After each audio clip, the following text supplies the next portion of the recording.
सिंध और पंजाब के बीच पानी को लेकर जो तकरार हुई उसका रिजल्ट ये हुआ कि दोनों सूबों के बीच सड़कें बंद हो गई। हजारों ट्रक जगह जगह फंस गए। लोग परेशान हैं। पब्लिक का कहना है कि पानी की इस जंग को हुकूमत रोके वरना हालात और बिगड़ जाएंगे। हमारा अभी कसूर क्या है, हमारा जुर्म क्या है? ना पंजाब हुकूमत से कोई आया है, ना हमारे पास कोई सिंध हुकूमत से कोई आया है, ना कोई अफसर इधर आ रहा है कोई हमारी हेल्प करने के लिए। ये मुतालबा कर रहे हैं कि जो भी मसले मसाइल हैं वो ख़त्म किए जाएं ताकि ये रोड खुल सकें। अभी तो ये शुरुआत है। पाकिस्तान की 80% खेती इंडस रिवर सिस्टम से मिलने वाले पानी पर डिपेंड करती है। पाकिस्तान की फूड प्रोडक्शन का 90% इसी इंडस रिवर सिस्टम के पानी पर डिपेंड करता है। पाकिस्तान को जिन हाइड्रो पावर प्लांट से बिजली मिलती है वो भी इसी पानी के फ्लो पर डिपेंडेंट है। मोटे तौर पर माना जा सकता है कि इंडस सिस्टम पाकिस्तान की 25% जीडीपी को कंट्रीब्यूट करता है। इसीलिए प्रधानमंत्री मोदी ने वहां चोट की है जहां दर्द सबसे ज्यादा होता है। यह सही है कि वाटर फ्लो को रोकने में वक्त लगेगा, लेकिन पाकिस्तान आने वाले खतरे को महसूस कर रहा है।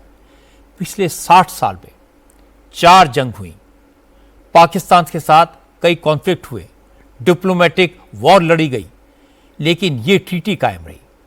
लेकिन नरेंद्र मोदी ने हिम्मत दिखाई, किसी प्रेशर की परवाह नहीं की और इंडस वाटर ट्रीटी को रद्द कर दिया। अब पाकिस्तान को पानी के लिए तरसना पड़ेगा और बिजली नहीं होगी तो अंधेरे में रहना पड़ेगा। तब समझ आएगा कि आतंकवाद को पालने पोसने का मतलब क्या होता है। पाकिस्तान को इस बात का एहसास है कि अभी तो भारत ने सिर्फ डिप्लोमेटिक फैसले किए हैं, सिर्फ पानी के समझौते को रद्द किया है, लेकिन नरेंद्र मोदी बहुत जल्द पहलगाम हमले का बदला भी लेंगे। इसीलिए पाकिस्तान के लीडर्स ने गीदड़ भपकियां देनी शुरू कर दी हैं, एटम बम की बात शुरू की है।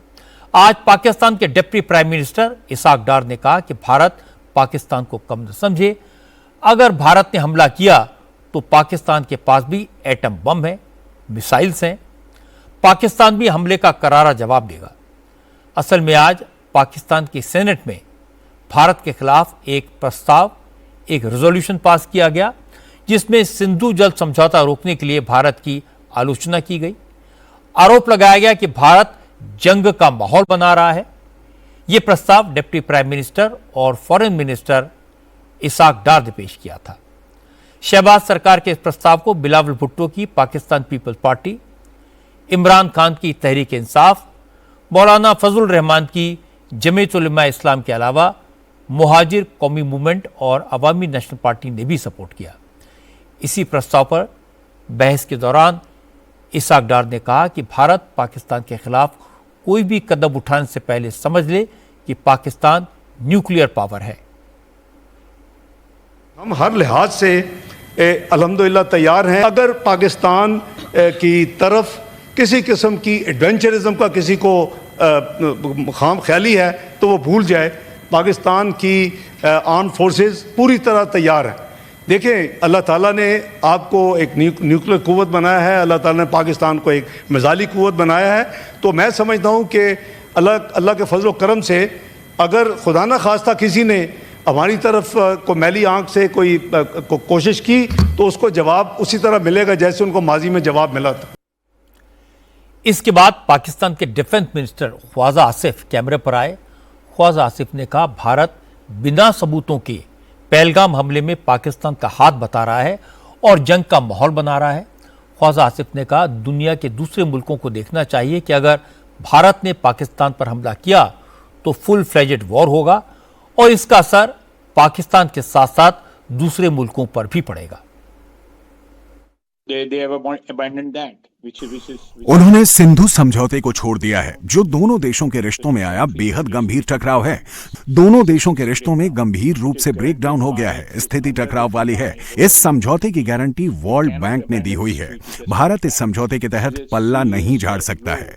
इससे दोनों देशों के रिश्तों को बहुत तगड़ा झटका लगा है। मुझे लगता है कि भारत को इस तरह के कदम नहीं उठाने चाहिए। इससे हालात और बिगड़ सकते हैं और इस बात का डर है कि ऑल आउट वॉर शुरू हो सकता है।